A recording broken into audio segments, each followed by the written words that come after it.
Mokolo malamu mpona bino ba nyonso bozwi libako ya kotala biso na mokolo lelo ezali bongo o ya bino Mag FM. Nazali na esengo ya ko présenter bino yango na mokolo lelo.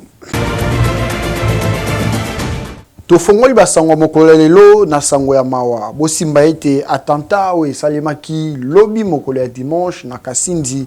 Tozali bongo na Beni. Bosimba ete provokaki bongo liwa ya plus de 10 personnes na yango bakondi ya FRDC batalisa kiboli.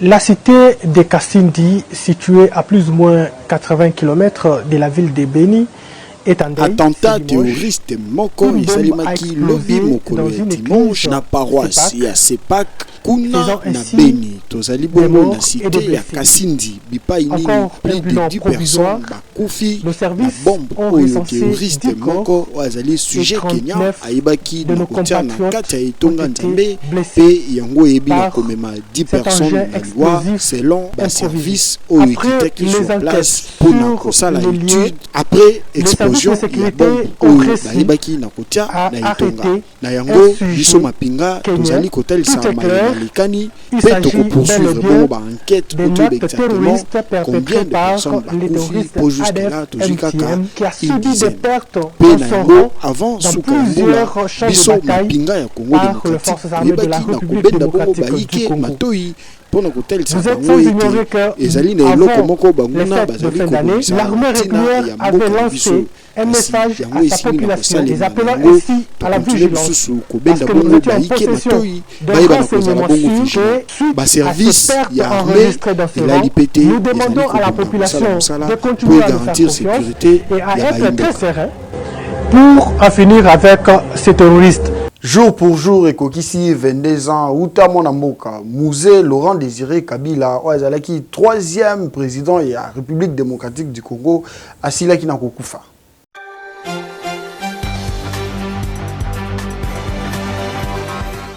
Mokolo ya mardi 16 janvier 2001 ekotisaki mutu na kati ya Kinshasa. Epai wapi masasi ebandaki kolela na ba après-midi. Information ezalaki moto na lolenge na ye. Kino na pokwa nde na kati ya télévision nationale tomonaki ba sources officielles balobi que président de la République azwaki masasi kasi akufi na inote azali na hôpital ya Ngaliema kuna esimbaki te ba ekomema ye na Zimbabwe pona ba soins appropriés.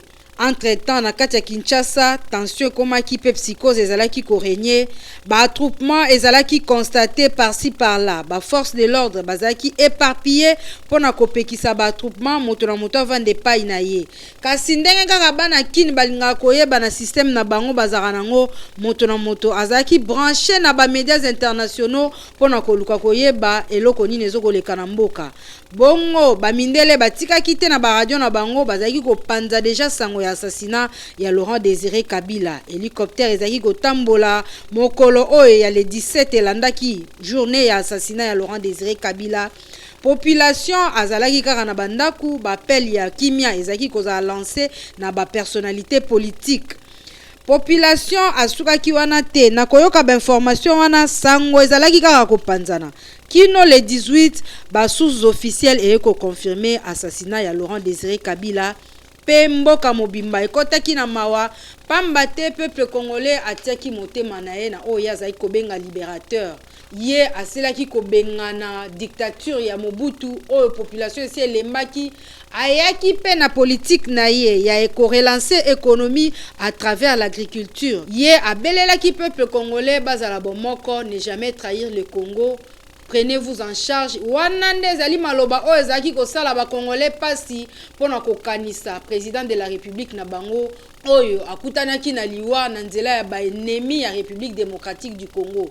Peuple congolais elelaki bongo musée Laurent Désiré Kabila.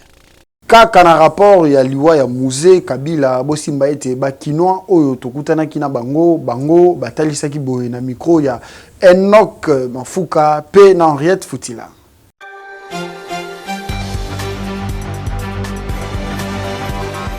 Tango ya zwaki pouvoir en tout cas bat bazao zonga na droit chemin même romona ba chege tolo ba chege te miyibi obagi na bazandu tututu na koyoka pamba so yibi bakati oloboko yibi baka vol na zando ezalaki te. Deuxième point eza service national oyo akreaki. Soko tali côté bilanga ya solo bilanga ezalaki ba cantine populaire moi ba kiosque efungwamaki tutu nyonso vraiment ezalaki positif. Ba souvenir eza ebele ya président wana tomona kutu neti so basekusa bato ifale tosekusa président wana. Tout d'abord la communication ya liboso na soki lelo congolais azo se retrouver la communication facile grâce na ye. Et puis soki congolais a commis ko vendre 4 na bis grâce na ye. Soki changement côté qui na roulage ba policier ya routier grâce na ye. Eza makambe bele toko tanga nga lero na ko sa na itex.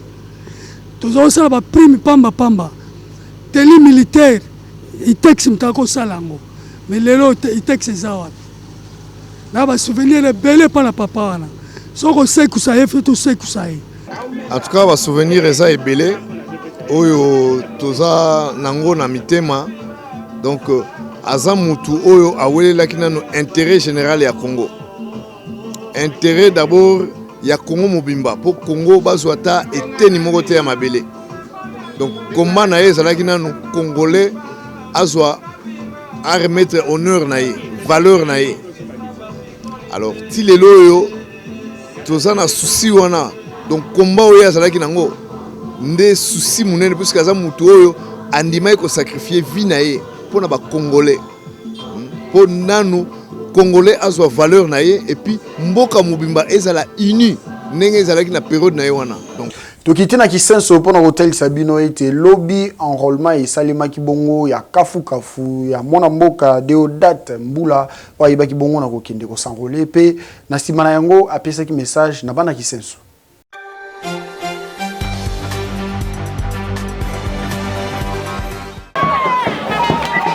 Azali mwana ya Congo mwasi oyo atelemi pona ko participer na gestion ya mboka na ye Dr Deodat Mbula ye alobi esengeli abanda premier pas ya ba élection na kozwa carte d'électeur na ye yango na simana ye mokumba ya kisenso mobimba tomoni population ndenge landaki ye parce que bazali ko pesa ye confiance balobi azali parmi basi o ba kotombola bendele na commune ya Kisenso atei pe na tour na ye bana Kisenso nyonso bakende ko s'enrôler massivement. Délema, cette fois-ci mon paya kota te na kata commune na biso. Commune na biso Kisenso, kala mingi telingi disparaître. Donc comme entouré na ba érosion. En tout cas cette fois-ci de l'objet de Kisenso peut changer. Photo tozwa ba carte électeur ebele, pote toko ka pesa président de la République. Lisusu mandat mususu, pote ko renouveler lisusu classe politique ya sika. Président sengi na ba jeune ba kota na parlement. Nanga ni ba jeune ba kota na parlement. Soki tozwi ba carte te. Yango wana nazoko sensibiliser biso nyonso. Jeune nyonso oya lingete mboka e changer. To banda na kozwa ba carte électeur. Yango ne ko définir élection na biso ya suka ya mbula.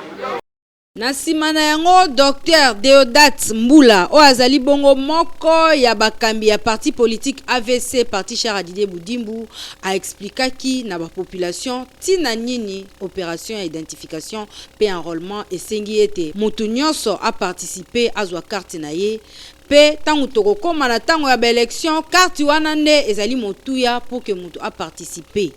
Dr Deodat Mbula alobi ye azonga simate Congo ezali mboka na biso mutu nyonso sengeli atombola bendele. Totikali kaka na dossier enrôlement pour na hotel Sabino ete mwana mboka babengie maman générale Norbertine Matanda wazali deuxième vice-présidente ya ba femme kuna na ACP ville province ya Kinshasa yepe asanrolaki mokolo ya lobby ezalaki na Atene ya Lemba.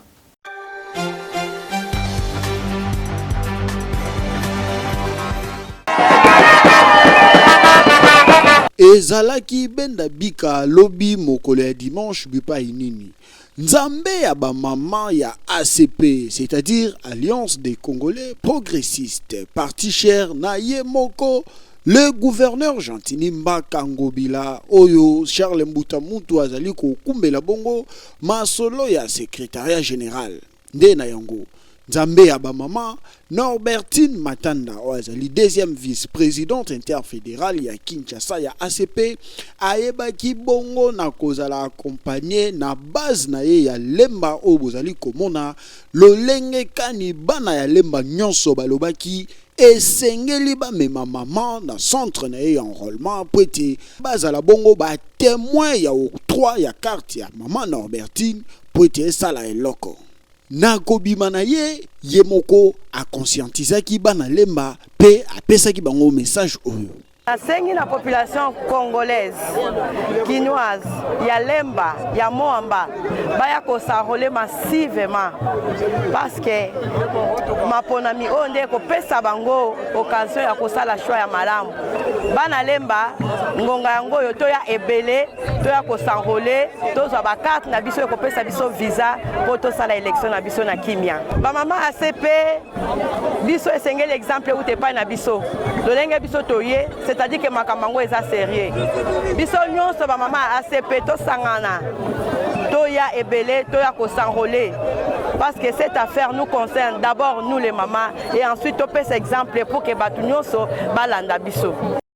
E bongaka nde boye komona ke ba mama ba telemi ya mbaloyo balobi esengeli tozwa biso moko makambo na maboko po mission na bango ba mama ACP na ACP mobimba ezali bongo ya kopesa ba voix ebele na Félix Antoine Tshisekedi Tshilombo, président de la République. Coordonnateur ya AVC Lukunga Freddy Katambo yepe akendaki elongo na base na ye kozwa carte d'électeur na ye pona kobongisa bongo maponomi oyo ezali koya.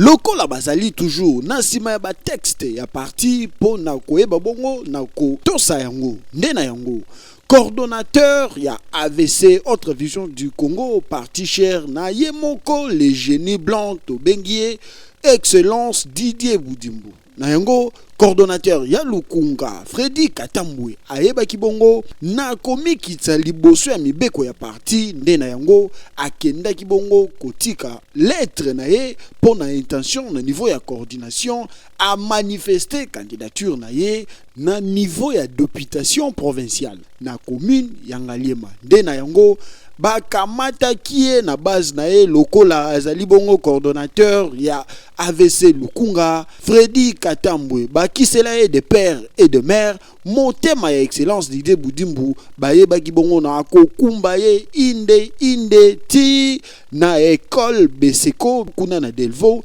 bisikani na ye baki bongo sakite na devoir civique na ye ya ko s'enrôler pe yango elekanaki kitoko.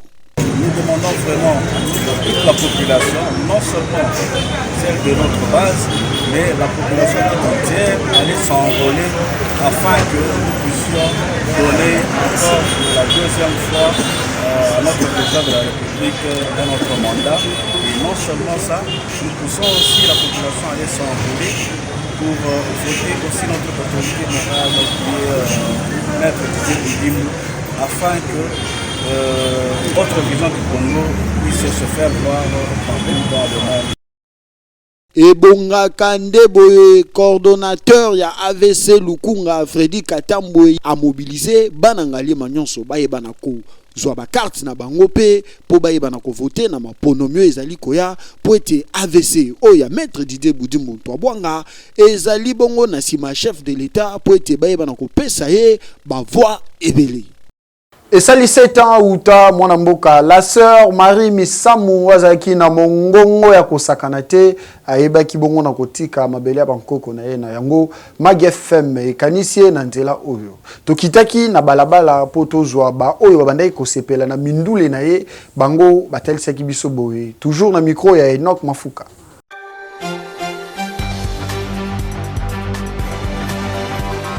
Na banda on se pia na sœur Marie parce que abanda consoler biso trop na banzembo mais na yebi banzembo ne pe belé mais voinde bomanga mais na bolingo na zaki nango envers ye na yemba banzembo mon comme na kata na mukuse na vraiment moulaité d'une manière ou d'une autre par rapport à ba clip na ba gisement na ye na ba clip banzembo na ye mais au fond soko zo yo kaye ba parole na ye bande ko yemba na banzembo zalaki vraiment profond.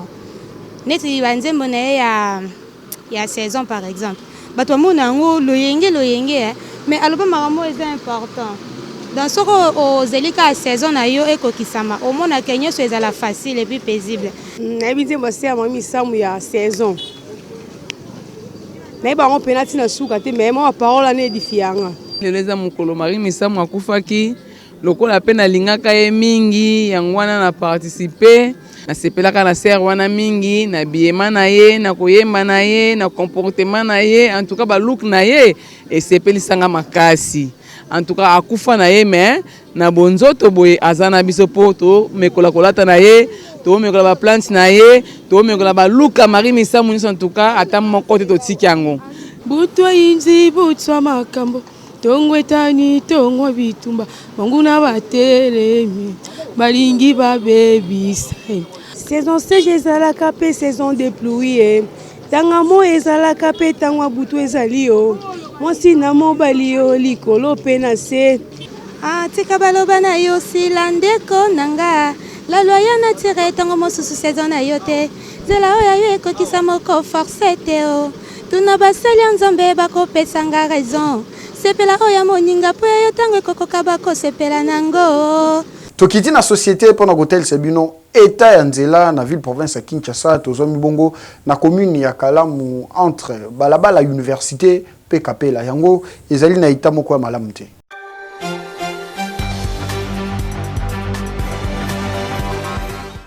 Tozomi na balabala université na croisement na yango ya vini kapela botala bino moko maziba oyo bozali komona utinde na mabulu oyo ezalaki na kati ya nzela oyo lelo ekomi bongo ko empêcher ba mituka oyo esalaka balabala oyo kotambola malamu na yango esalaki ba usager nango pasi pe balobaki boye na micro ya Mag FM.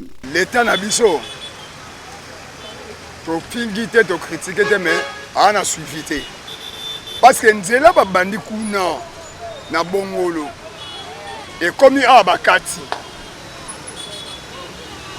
awa bakeo continuer mpanzi mususu sans oublier que awa musana esili bakata epo nani po balingai mabulo ya minene après bakende kosenga su mbongo na gouvernement bimisi su mbongo po aya kobandela su musala o c'est pas ça to vivre bien te bon awa to vivre na pasi parce que embouteillage esala mana awa makasi po mama bulu oyo oveda yaki asalaki donc abwakaki zelo na ye mais banda babwaka zelo na bakenda nande bambula yo ya na bambula nde yo ya nde monike nde to vivre boye banzela baucho bongisango il n'y a même pas une année babongisaka place tout nzela zo continuer ko beba boye balekaka to balekaka wate balekaka mais oleke babutala tanzela no ba député ba bazelaka na 2023 wa po banda koya ko tshela so ba par 4 ba nini ba banderole kino to ko voter bango mais tant nzela zo beba mutu mota misa volonté kino ko ya bongisa te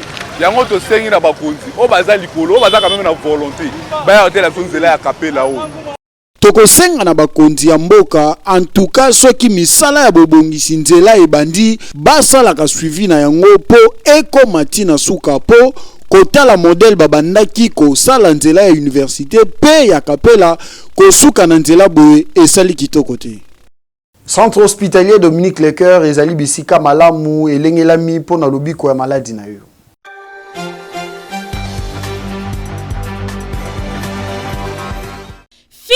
Fini makambu ya kokende ko se faire soigner na ba centre ya simandaku oyo ezali koboma ba congolais mingi po mobange na hôpital oyo ezali na ba norme sengeli yangoyo. Centre hospitalier Dominique Lecoeur eye kosunga peuple congolais azwa soin ya malonga na ndenge esengeli mwana Congo. Centre hospitalier Dominique Lecoeur okokuta awa ba pareil ya malonga ya médecine moderne ya solo oyo ezali ko détecter maladie nyonso ebombani na nzoto ata ebombani na songe ya suki grâce ya ba pareil oyo maladie wana ekozala détecter.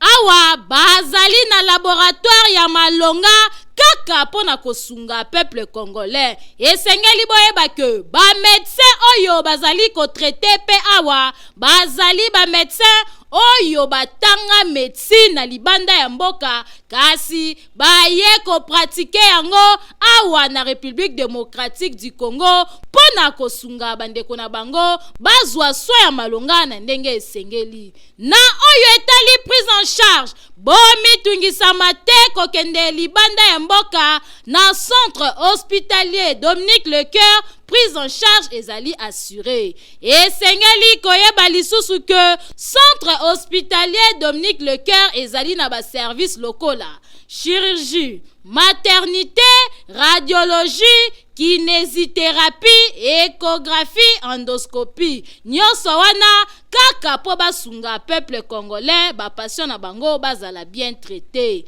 Na oyo etali cas d'urgence soki obeli na ndaku ozali na possibilité ya kokoma hôpital te benga kaka ba numéro oyo po awa ba ambulance ezali bakoya kozwa yo ti na ndaku pe babandi ko traité yo na kati ya mutuka ti bokokoma na hôpital. Makambo boye okomona ngo bipai nini soki na centre hospitalier Dominique Lecoeur te. Otuningai centre hospitalier Dominique Lecoeur ezomi wapi? Boki Mambangu na quartier Joli Park, avenue Ring numéro 4, plus précisément na commune ya Ngaliema. Bokende na bino bikenda kenda te na ba hôpital ya Simanda kupo, la santé n'a pas de prix. Boyoki Alanga Nzembo beta tour na studio Liloba kuna na limité po ete oyeba na ko enregistrer album na ona ba condition malamu.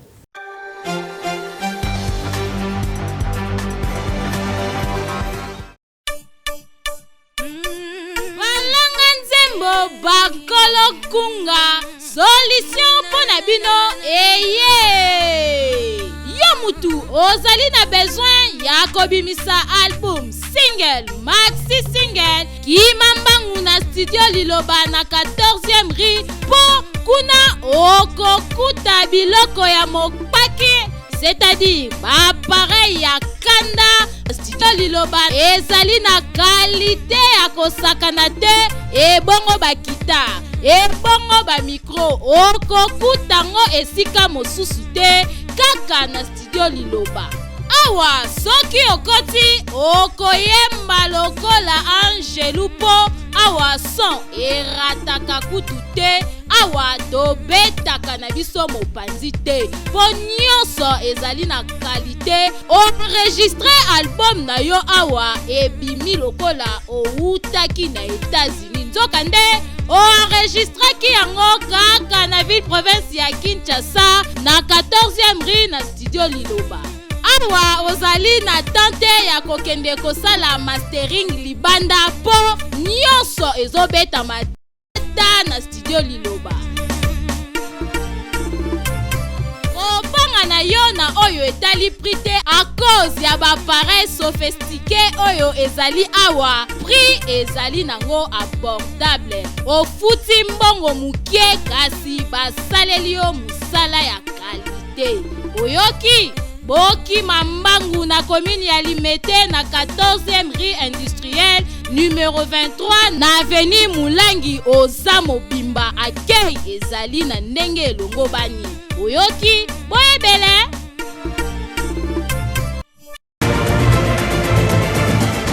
ya lelo esuki awa esengo ezaki yanga ya kopresente bino yango tikana tombela mbotama elamu na bino ba nyonso bobotama mokolo ya lelo. Joyeux anniversaire.